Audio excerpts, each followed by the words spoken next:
Hello and welcome to Press TV News Analysis. I'm QATAR, beginning this news analysis with Indian-controlled Kashmir, where over a dozen Kashmiri protesters were killed in one day. And that's the highest in the last 3 months of pro-independence demonstrations in Indian-controlled Kashmir. There are reports that the burning of Muslims' holy book, the Quran, in the United States fueled the latest round of protests.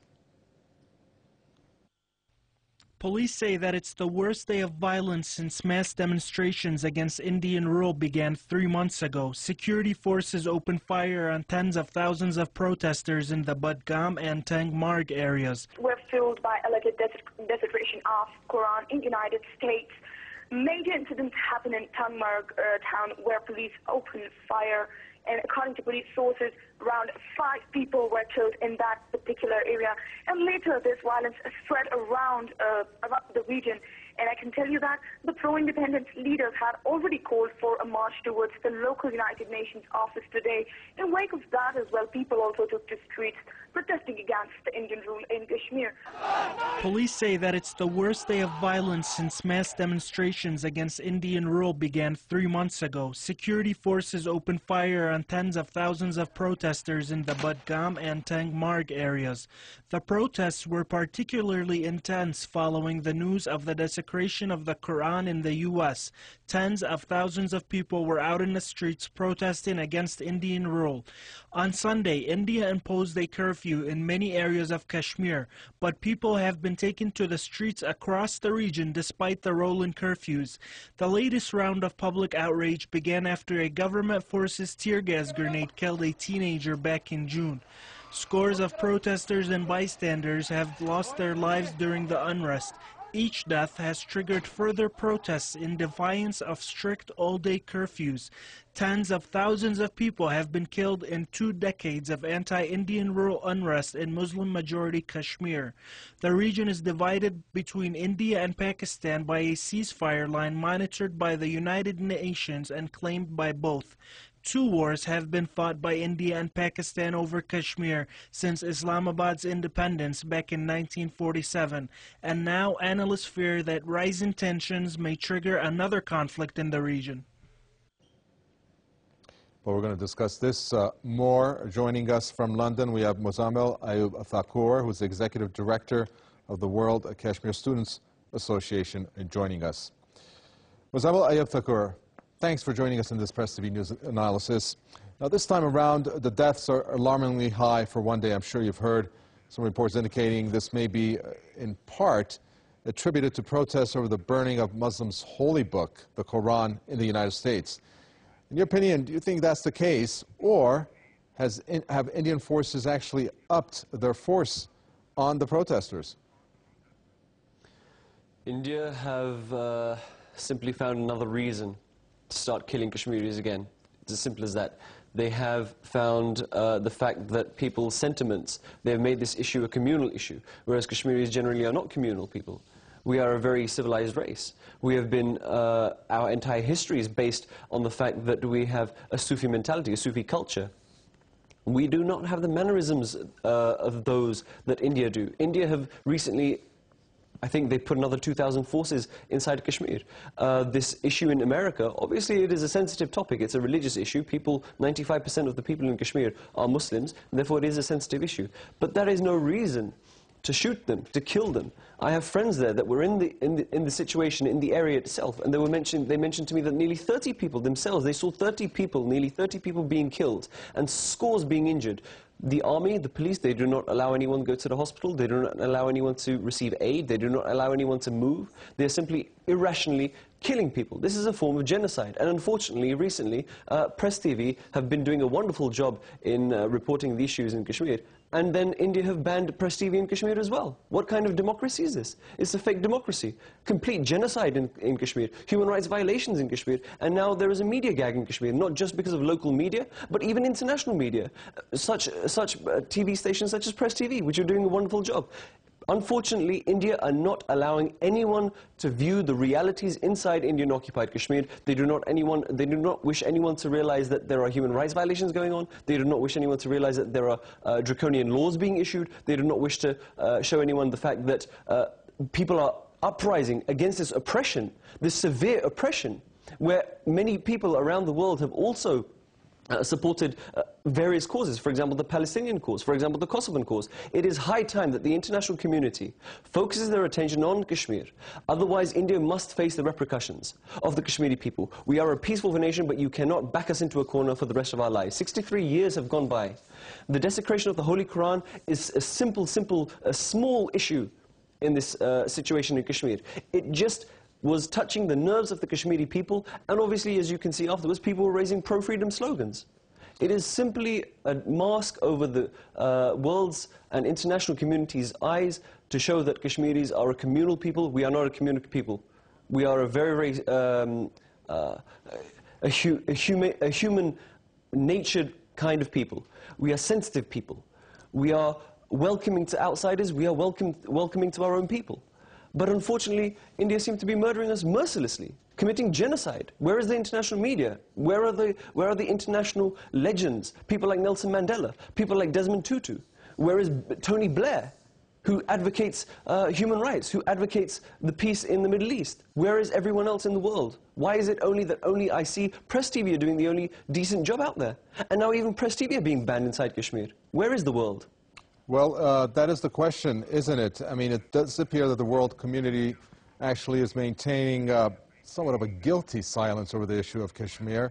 Why does it seem that the West, it seems, at least to many analysts, is giving preference to India over listening to the cries of the Kashmiri pro-independence protesters? Why do you think that has come into their line of thinking when it comes to the Kashmir issue?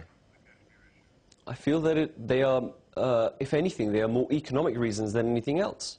What else could they possibly be? India is a booming economy at the moment. They will possibly overtake certain other countries.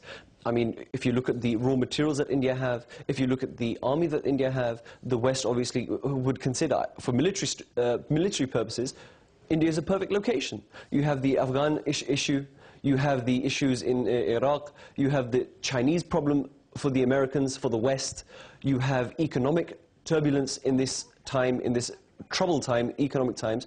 And of course, India is a huge, huge financial player in this market. India would provide a tremendous amount of aid, if you will, to the West, to anybody. I mean, cheap labor, cheap intellect, cheap visions, and even the cheap government itself. The government itself is cheap. I mean, they are bought out and they are corrupt. It is one of the most corrupt nations in the world. Why would why would a country not wish to do business with India? The fact that they can buy anything, whereas in the West, I don't know whether this is the complete truth or not, but I have not been able to witness corruption on such a grand scale. In India, corruption is everywhere. And if you wish to get any deal passed, if you wish to get any policy passed, pay a few rupees, pay a few pennies, and you can get anything you wish done. You can even buy an entire government if you wish, as they have done in Kashmir. Let's move on to the issue of corruption, which is something I want to touch on. I want to bring in our guest from Srinagar who joins us on the phone, Professor Nur Ahmad Baba, who's a who works at the Political Science University as a professor, joining us from Srinagar. Professor Nur Ahmad Baba, thanks for joining us. Our guest in London just mentioned corruption. Many people in Jammu and Kashmir are victims of corruption. It's noted that if a child is arrested under the Public Safety Act, he can be put away for 2 years, unless you can pay a bribe, the family. Everything seems to have a price there. So why, with these kinds of reports, why has India not done anything in this respect? Done anything for what? Regarding the corruption and the example that I just cited, based on a report in which a child is arrested under the Public Safety Act, and he can be put away for 2 years unless a bribe is paid. Actually, I'm not exactly getting, understanding you, what you want to say exactly. We're talking about corruption. If you can name some examples, I just named one of many examples in which India does not have a proactive stance, amongst them being the inhumane treatment that is occurring there in Kashmir. See, corruption, I think, is not only a problem in the whole of the subcontinent is afflicted with corruption. Corruption is there in India, corruption is there in Pakistan, and corruption is there in Kashmir. This is the problem of underdevelopment. I think that I would relate corruption with that. But it's not something specific in Kashmir. But of course, Kashmir, it has been there at a larger scale. If you are asking a question of corruption, I don't see there is typical of Kashmir or typical of India, typical of it's whole in South, in all parts of South Asia. Corruption has been there, and it's been part of the process of the underdevelopment that has taken place because of the colonization. Muzammil Ayub Thakur, let's talk about a few examples that you mentioned, and the human rights activists. They have said that the Armed Forces Special Powers Act, this is the one that grants powerful search and seizure powers, is often misused by Indian police and paramilitaries. Although this is up for review by India, is India genuine in this matter, do you think? If India were genuine in any matter, for the last 63 years, the Kashmir issue would have been solved by now. Unfortunately, I have no hope in India solely solving this Kashmir issue. In regards to the Armed Forces Special Powers Act, I still have hope that they will go to the table, they will negotiate, they will revoke such draconian laws, as well as the PSA Act, where, as you mentioned, people at the, as young as the age of 6 or 8, where I have personally seen people at these ages who have been arrested and locked away for 2 years. And there are many other people who were locked away for 14 years. But in regards to the AFSPA Act, I do hope that they revoke it. And in regards to whether they are serious about it, one can only guess, one can only hope, and we will see in the days to come. You talked about the outlook that India has on the young pro-independent protesters. Now, India has portrayed them as, and I'm quoting some officials here, stone-throwing youths that are illiterate, that India has suggested that economic development and jobs are the key to getting these people off the streets. But they are not illiterate. There are examples here, one of which this person who regularly joins these protests, and he has an MBA and he has a well-paying job. So there is this misperception, again, as introduced and portrayed by India, about these stone-throwing youths being uneducated, in which they're not. India is a failed state. They failed the entire country, and now they're trying to portray that Kashmiris are also useless. We have one of the highest education ratios in the entire subcontinent. I mean, we have MBAs, we have civil engineers, we have some of the most senior people that you can fathom. I mean, not just inside Kashmir. People that are educated outside of Kashmir and then come back to Kashmir. It is a different issue that there are no jobs. But this is not the issue, this is not the core crux of the issue that the Kashmiris are not being able to work. The Kashmiris are not being able to find jobs. The people of Kashmir are not being able to earn a living. The fundamental core at the end of the day is freedom, is the right to self-determination, at least the right to self-determination, as well as revoking these draconian laws, and also, the most important thing, the human rights issues. But in terms of the education of our Kashmiri youths, we are very, very educated people. It doesn't take an illiterate person to go to the streets to demand freedom. If anything, it takes the most intellectual person to understand that they have a fundamental right in this day and age, to demand their right to self-determination, to demand freedom, to be unshackled from the jaws of subjugation. This is a joke. India have simply now they're making silly, silly claims now. This is a joke now. India have become a complete non-entity in the world stage, now making silly accusations of people that are uneducated. As you yourself have just said, that people are MBAs. I have friends, I have relatives in Kashmir that are working in very, very senior positions, making very, very good money. It doesn't mean that they are illiterate. And even if we look at the ratios, just looking at the ratios, India themselves, if we consider, just for a moment, that Kashmir is a part of India, look at the ratios. We've unfortunately reached the end of this topic. We appreciate that. Executive Director of World Kashmir Students Association, those were the statements of Muzammil Ayub Thakur. Thanks for your statements.